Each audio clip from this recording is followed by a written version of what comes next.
नमस्कार, मैं डॉक्टर विनीत पांगा हूँ, director and head neurology and neurovascular intervention Fortis Escorts hospital Faridabad से। तो हमारे पास जो ये 2 पेशेंट्स हैं, एक 25 साल के यंग मेल हैं और एक 15 साल का लड़का है, बच्चा है, जिसको कि लकवे की परेशानी हुई। इसमें इनको अचानक से हाथ-पैर में कमज़ोरी आ गई, बोलने समझने की दिक्कत हुई और जो शिवम हैं, जिनकी उम्र 25 साल है, उनको अचानक से बैलेंस बनने की दिक्कत हो गई और आँख अचानक से हिचकी आने लग गई, दो-दो दिखने लग गए। तो ये लोग दोनों यंग इंडिविजुअल हैं, इनमें स्ट्रोक का या लकवा होने का कोई रिस्क फैक्टर नहीं था। ये हेल्दी हैप्पी लाइफ जी रहे थे, कोई स्मोकिंग नहीं, कोई अल्कोहल नहीं, कोई शुगर नहीं, बीपी नहीं। उसके बाद भी इनको लकवे का लक्षण हो गया। आजकल हम देख रहे हैं कि यंग पेशेंट्स में भी स्ट्रोक काफ़ी बढ़ रहा है और स्ट्रोक होने का चांस यंग पेशेंट में भी उतना ही होता है जितना ओल्ड होता है। थोड़ा कम होता है बट होता है। ज़्यादातर केसेस में हम ये मानते हैं कि जो लकवा है वो एक ओल्ड एज की बीमारी है और वो यंग एज में नहीं हो सकती और इसलिए टाइमली रिकॉग्नाइज़ नहीं करते, पता नहीं चलता लकवे का और ट्रीटमेंट में डिले हो जाता है। क्योंकि अगर टाइमली ट्रीटमेंट हम कराते हैं तो लकवे या स्ट्रोक का पूरी तरह से ट्रीटमेंट संभव है और इससे पूरी तरह से हमारी रिकवरी हो सकती है। तो अगर किसी यंग पेशेंट्स में भी स्ट्रोक के सिम्पटम्स आते हैं, उसको इग्नोर ना करें और उसका टाइमली ट्रीटमेंट कराएँ, बिकॉज़ वो आपको बचा सकता है आगे आने वाली अपंगता से। तो हमारे यहाँ फोर्टिस एस्कॉर्ट्स हॉस्पिटल फरीदाबाद में न्यूरोलॉजी में जिसमें थ्रोम्बोलिसिस करते हैं, उसके साथ न्यूरो इंटरवेंशन की 24/7 फैसिलिटी अवेलेबल है, जो कि इस एरिया में कहीं और अवेलेबल नहीं है। जिसमें से कि हम ये क्लॉट निकालने की सर्जरी जो है, जिसको हम मैकेनिकल थ्रोम्बेक्टमी बोलते हैं, वो भी कर सकते हैं और बाकी भी लकवे के कारणों का गहन उसका पता करके और उसके कारण का प्रॉपर इलाज कर सकते हैं। जैसे इन दोनों मरीज़ों में जो कारण था, जैसे 15 साल का जो बच्चा है, उसका कारण लकवे का था वेस्कुलाइटिस, जिसमें खून की नसों में सिकुड़न आ गई थी, अपनी बॉडी की इम्यूनिटी अपने खिलाफ काम कर रही थी।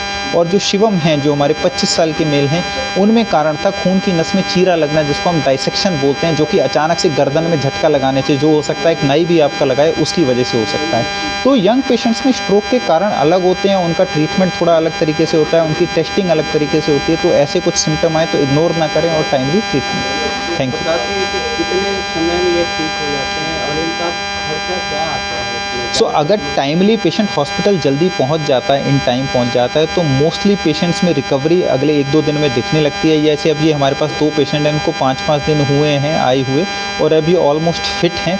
शिवम 80% फिट है, ईशान तो 100% फिट है। इनको हम आज डिस्चार्ज करेंगे और खर्चा भी बहुत मिनिमल खर्चा आया है, कोई बहुत ज़्यादा खर्चा नहीं आया है। लाख सवा लाख रुपए के करीब इनका खर्चा आया है, जिसमें से कि इनका हॉस्पिटल का एडमिशन, टेस्टिंग, दवाइयाँ सब कुछ इंक्लूडेड हैं।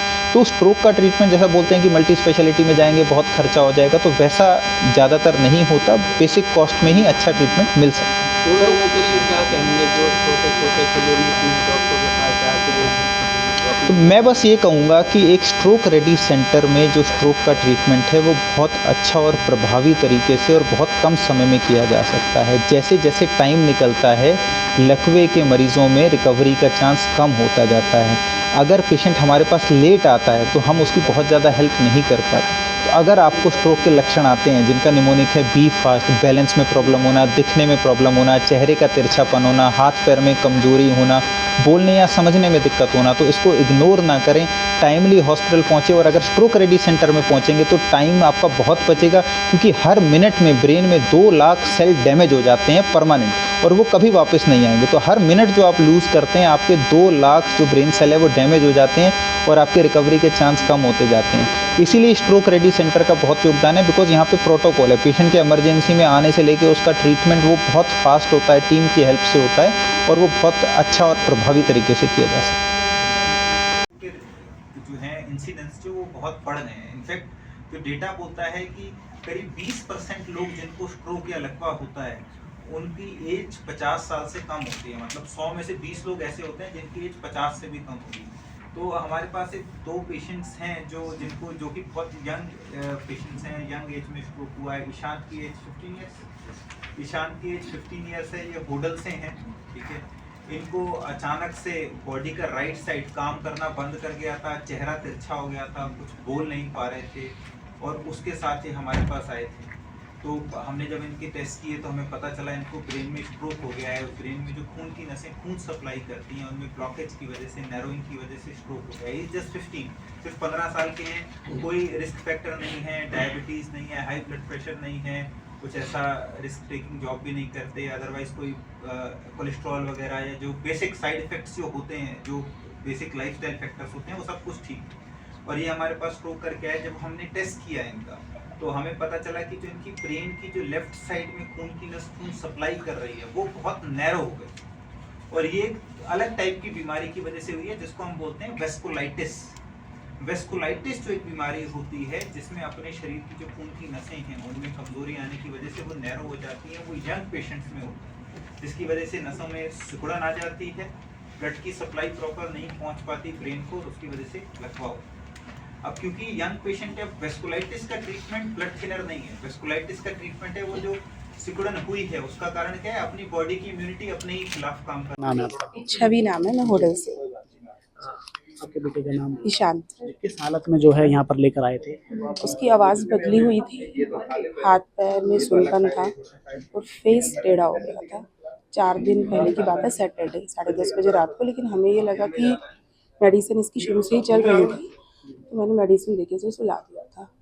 सुबह इसका देखा तो फेस में काफ़ी टेढ़ापन था, फिर हम इसको यहाँ ले आए थे। 4 दिन में काफ़ी कवर हो गया है और डॉक्टर साहब ने अच्छे ढंग से ट्रीटमेंट किया है। माँ के लिए बहुत दुखदाई होता है जब उसके बच्चे को कुछ हो जाता है, तो आपके लिए क्या पल था जब आपने अपने बच्चे को देखा, उसका फेस टेढ़ा हो गया, तो और जब आज जो है, आज कैसी फीलिंग है जो डॉक्टरों की वजह से जो है आज सब स्वस्थ हो पाया? जब मैं यहाँ आई तो मैं भी डिस्टर्ब थी, घर वाले भी सारे डिस्टर्ब ही थे।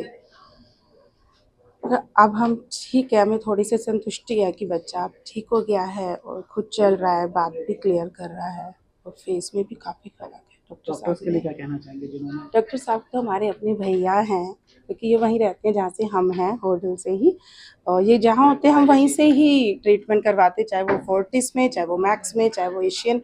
हमें इन भैया से ही ट्रीटमेंट, डॉक्टर साहब से ही ट्रीटमेंट करवाना था, चाहे इस प्रॉब्लम में, और हम बहुत अच्छे। Thank you.